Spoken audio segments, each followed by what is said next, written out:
എല്ലാവർക്കും നമസ്കാരം. Welcome to our channel കാറ്റ് ആൻഡ് ക്രാബ്. ഈ ചാനലിൻ്റെ ഫസ്റ്റ് വീഡിയോ ആണിത്. അതുകൊണ്ട് തന്നെ ഞങ്ങൾക്ക് ഏറ്റവും ഇഷ്ടപ്പെട്ട ഡിഷായ അരിക്കടുക്കിൻ്റെ റെസിപ്പി തന്നെ നോക്കാം. ആദ്യം കല്ലുമ്മക്കായ വൃത്തിയാക്കണം. അതിന് തോടിന് പുറമേയുള്ള അഴുക്കെല്ലാം ചുരണ്ടിപ്പോക്കാം. എന്നിട്ട് ഷെൽ ഓപ്പൺ ചെയ്യണം. അതിൽ ഈ കാണുന്ന നാര് പോലത്തെ വേസ്റ്റ് എടുത്ത് കളയണം. ഉൾഭാഗം വൃത്തിയാക്കുമ്പോൾ ഈ ഷെല്ലിൻ്റെ കോർണറിൽ വര പോലത്തെ ഒരു സാധനം കണ്ടോ? ഇത് നിർബന്ധമായും പോക്കണം.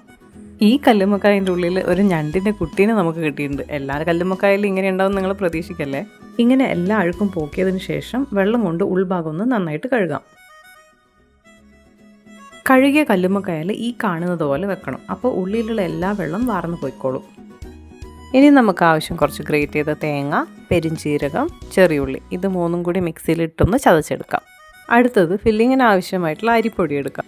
അരിപ്പൊടിയിലേക്ക് ആവശ്യത്തിന് ഉപ്പ്, കുറച്ച് മഞ്ഞൾപ്പൊടി, കുറച്ച് മുളക് പൊടി, ചതച്ച് വെച്ച തേങ്ങ എന്നിവ ചേർത്ത് മിക്സാക്കാം. അരിപ്പൊടി എടുക്കുന്ന അളവിൻ്റെ 1/4 ഭാഗം പത്തിരിപ്പൊടിയും 1/4 ഭാഗം പുട്ടുപൊടി ആയിരിക്കണം. പത്തിരിപ്പൊടിയും പുട്ടുപൊടിയും തമ്മിലുള്ള വ്യത്യാസം എന്താണെന്ന് വെച്ചാൽ പത്തിരിപ്പൊടി പുട്ടുപൊടിയേക്കാൾ നൈസായിരിക്കും. ഇതിലേക്ക് ഇളം ചൂടുവെള്ളം കുറച്ചായി ചേർത്ത് മാവ് കുഴച്ചെടുക്കണം. മാവിൻ്റെ കൺസിസ്റ്റൻസി ഈ കാണുന്ന പരുവത്തിലായിരിക്കണം.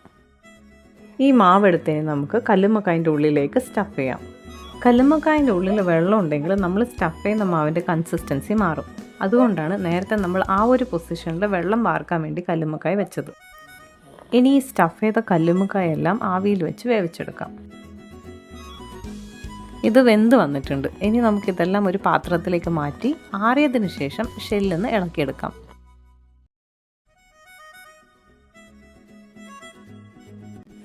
ഇനി ഇത് കോട്ട് ചെയ്ത് പൊരിക്കാൻ വേണ്ടി കുറച്ച് ഉപ്പ്, മഞ്ഞൾപ്പൊടി, മുളക് പൊടി എന്നിവ അല്പം വെള്ളം ചേർത്ത് മിക്സ് ചെയ്ത് വെക്കാം. നമ്മളിതിൽ കോട്ട് ചെയ്യുമ്പോൾ ഈ കല്ലുമ്മക്കായൻ്റെ മേലെയുള്ള ഈ ബ്ലാക്ക് കളർ വേണമെങ്കിൽ എടുത്ത് മാറ്റിയാൽ മതി. ഇവിടെ ഞാനത് എടുത്തു മാറ്റുന്നുണ്ട്. ഒരു പാനിൽ കുറച്ച് എണ്ണയെടുത്ത് അത് ചൂടായി വരുമ്പോൾ ഓരോന്നായിട്ട് നമുക്ക് പൊരിച്ചെടുക്കാം. ഫൈനലി നമ്മുടെ അരിക്കടുക്ക is ready. Thanks for watching. Please comment your feedback.